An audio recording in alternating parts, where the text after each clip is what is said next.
we have learned about how the input output is possible in Java program. So, the input output that we have learned so far, they are related to standard input and then standard output. Standard input namely the keyboard and standard output is the display screen. Now, Java provides many more other than this input output related to only standard input and output devices. So, in today's module we will discuss about what are the different input output mechanism is possible in Java. So, this is particularly called the input output streams in Java. Now, again the new term that you are just listen right now is called the stream. So, the idea here is that Java treats any flow of data as a stream. Now, Java streams are classified into two major categories. They are called input stream and then output stream. Now, in order to provide a versatility in programming environment, Java developer provides a very good package dealing with input output stream. This package is called java.io.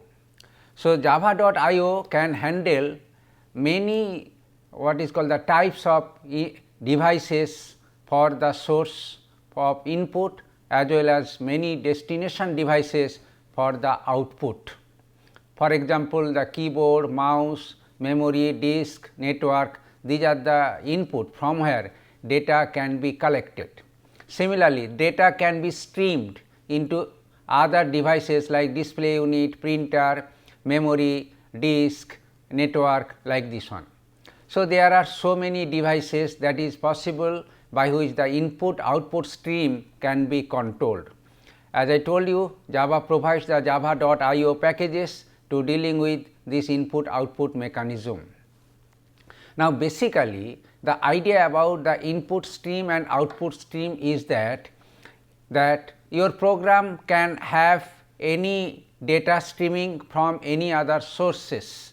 So, it is called the input stream mechanism. On the other hand, from your program you can pump data to some other source, then this is called the output stream, which we have discussed in the figure in these slides. So, this is the basic concepts of the input output stream. That means, from the program the data will be pushed to some, that is the output stream, or the program will read something from the input source. Now, Java IO package is meant for this managing input output stream and it is an exhaustive package. So, now we will discuss about the basic what is called the structure in the Java IO packages. Now, all the classes those are there in Java IO packages, java.io, rather I should say java.io, all classes can be categorized into two broad categories. They are called byte stream classes and then character stream classes.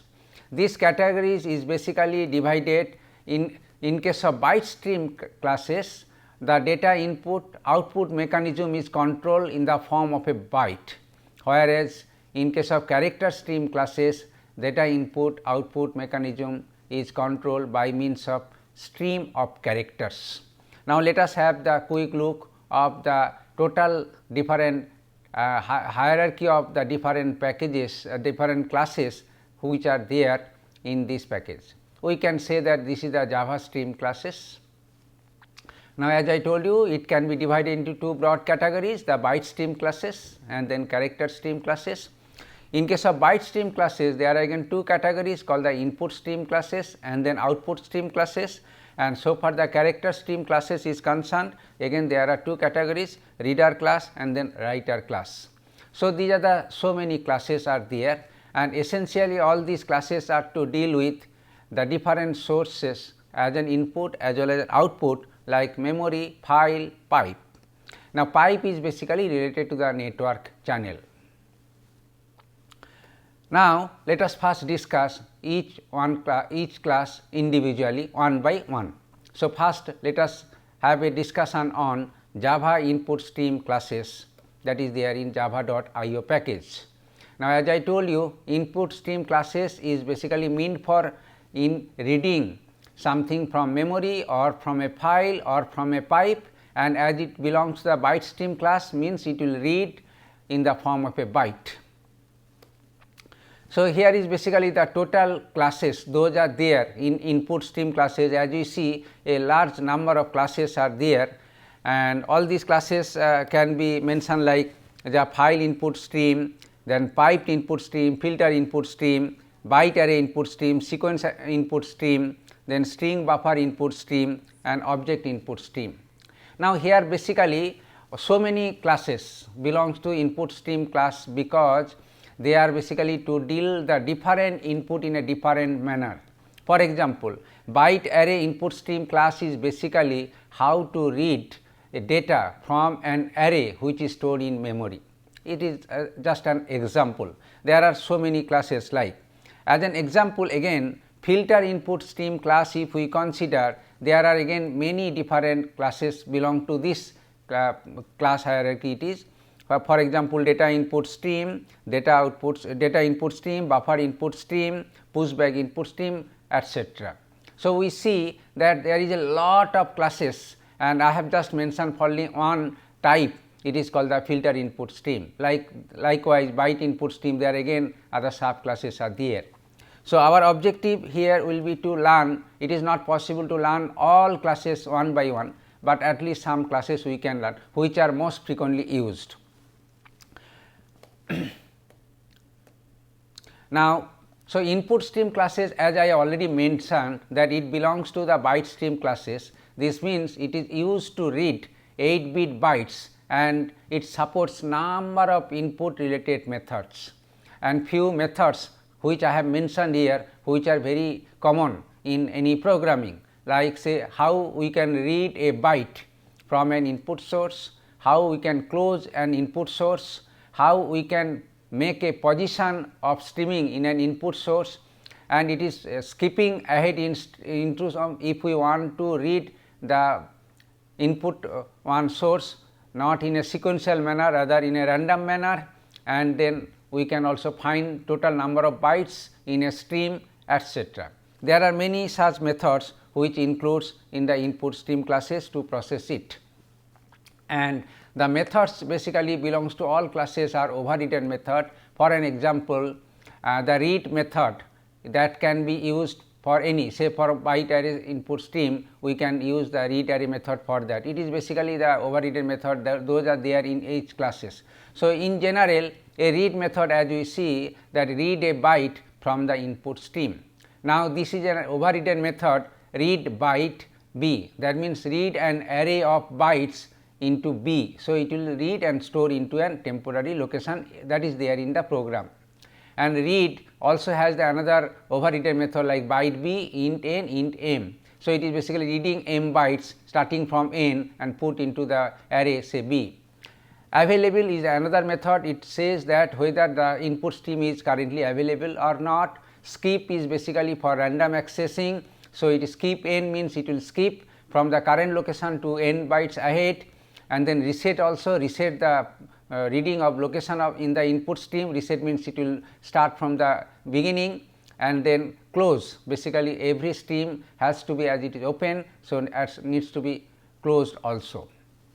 So, these are the some standard methods. We will learn all these methods when we will have some more detailed explanation regarding a particular stream class. Now, here again another example, data input stream is a very popular one stream class, and as you see there are also many methods which can be used. So, basically data input stream belongs to this byte stream classes, and it basically has many what is called the utility. So, it can read as a short integer, it can read as a floating point number, it can read as a read normal integer, it can read at a line, okay. It can read a long integer, it can read a character, it can read a boolean, it can read read some data in a UTF format.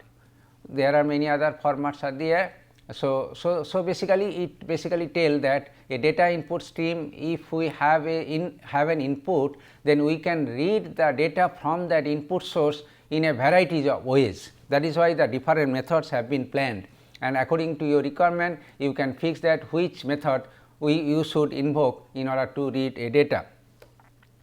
And this is the syntax. For example, whenever you declare a read is basically read an integer, return an integer value, and like this. So, read byte b, we have already discussed about that it read as a byte and store into the temporary array b, and like this one. And so, these are the few methods which we will learn while we will have a more detailed discussion on it.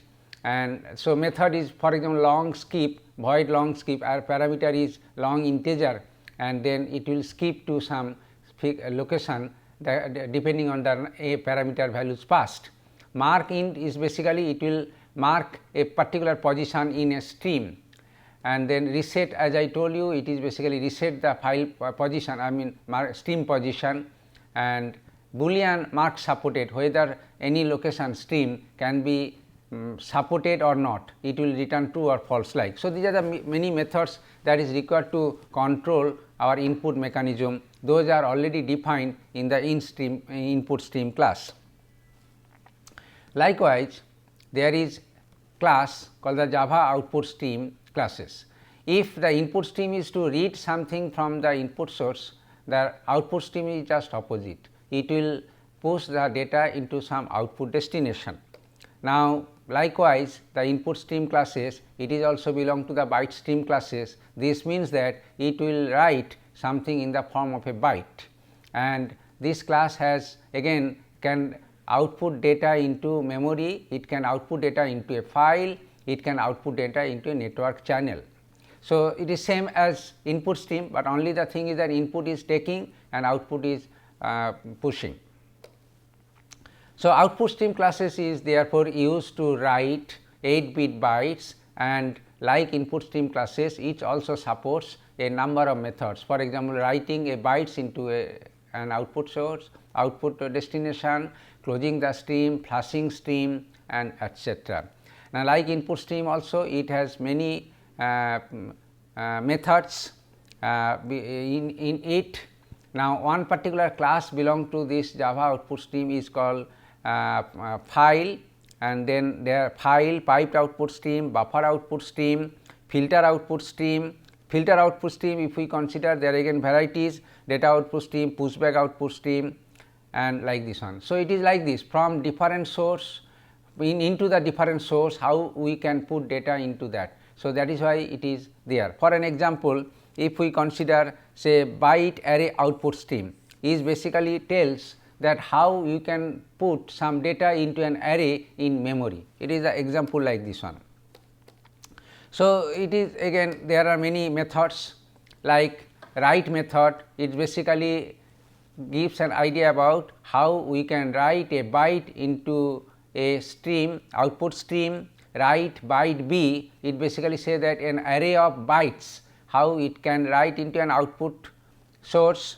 Write byte b in n and int m. So, it basically says that how m bytes from the array b starting from n bytes can be pushed into an output destination, and then close and flush is basically closing an output stream, and flush is basically output stream is basically cleaning. It is basically called output stream usually temporarily buffered, and then whenever you read whenever you push something before placing to an output, we need to clean it. If you do not clean it, the previous stream that can be used, it can be stored in the that buffer, that is why it is flush. And like the data input stream, there is one class called the data output stream. It is like the data input stream, as it can write data into many forms starting beginning with the bytes actually. So, it is write short means write a short integer, write double, it basically write a floating point number, write int, write line, it is basically write a stream consisting of numbers or characters together, it is called the write line. then write long is basically writing a long integer, write character, writing a character into the output stream, write float, and then write boolean and write UTF. So, writing data into UTF format. So, these are the different methods, those are there in the data output stream.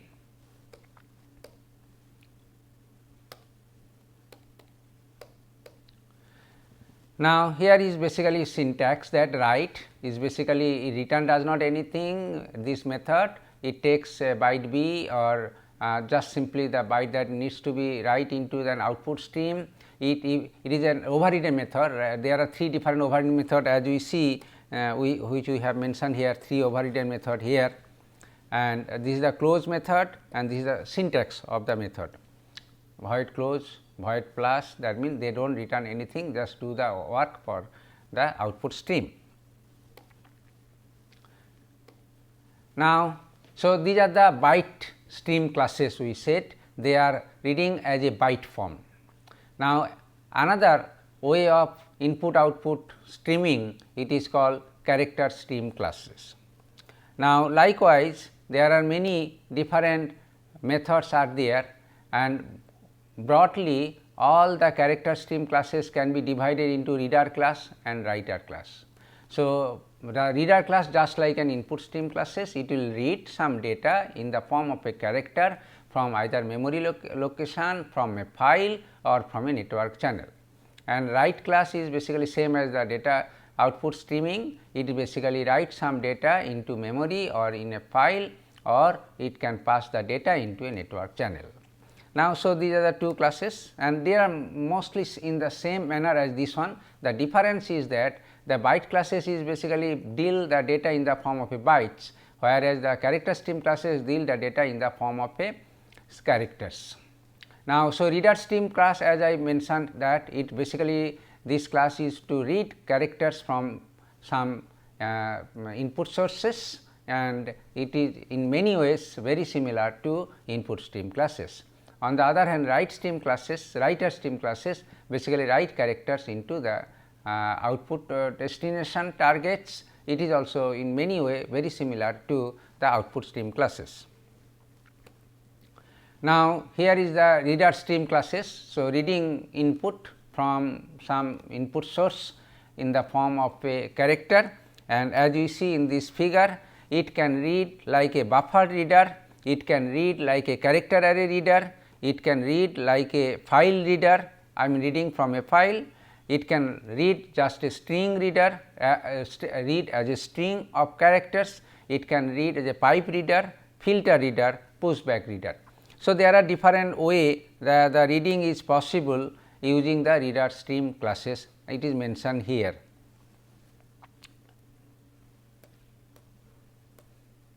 Now, here is the one quick summary of the different methods we have mentioned here, and it is just for an information, and the details and everything is really very difficult to discuss. As we see here that we have mentioned that if we want to accomplish a particular task, then which classes that we can consider, whether it is basically character stream classes or byte stream classes. As we see, say suppose we can perform an input operation, if we want to do, so it can be done using both character stream class as well as the byte stream class. As an example, as we see here, performing input operation can be done using reader classes which are there in character stream classes, or input stream classes which are there in byte stream classes. Similarly, if we want to perform a task, say buffering an input, means storing some data into a buffer. Every what is called the input source in general has their own buffer. For example, a keyboard has its own buffer. So, whenever you are typing from our keyboard, it is initially goes to the keyboard buffer, and from that keyboard buffer any program can read, either read as a character or it can be read as a bytes. So, if we want to read as a character, then the class that you should consider buffer reader, and if you want to read as a byte, so buffer input stream.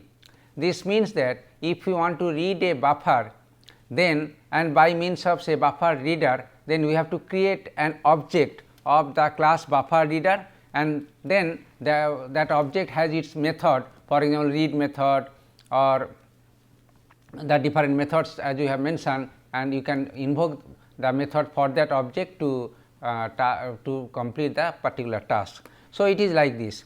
As a particular example, if we want to write writing to a file. So, there is again both character stream classes as well as byte stream classes, the method is there.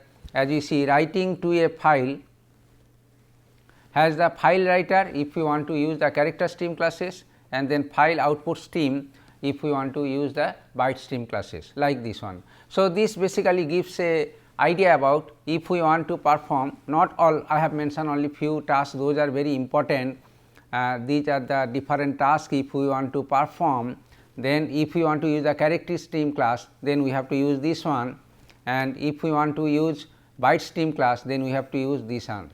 So, these are the just for the information that what are the different methods are there, but all these things is not possible to learn in just in one module. So, we will follow step by step methods using each class and then each task rather, then how it can be done. So, this is the better way, so that we can learn about the input output stream classes into the program. Okay. So, this is basically the topics for today, and in our next module we will discuss about how step by step method to handle the different way of input output mechanism using IO stream concept in Java programming. Thank you very much.